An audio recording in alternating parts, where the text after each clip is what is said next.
sa pagtaya ko, sa sarili kong pagtaya, wala pang 10% ng 27 million Pilipinos ang nabibigyan ng ayuda. Sapagkat sa aking palagay, sa aking pag-oobserba, pinipili lamang nila ang binibigyan ng ayuda. Yung kakilala nila, yung barkada nila, yung kasama nila sa partido nila, yun ang nabibigyan. Sa mga tweet, hindi po mabisang paraan. Siguro po kayo ay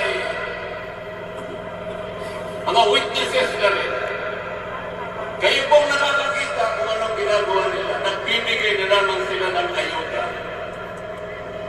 5 klase po ngayon ang ayuda na ibinibigay sa mga kababayan natin. 5 klase po. Ang una po yung Morpis. Sinundan po yun ng MAIP. Sinundan pa ng AX, ng Tupad, at ng APAC.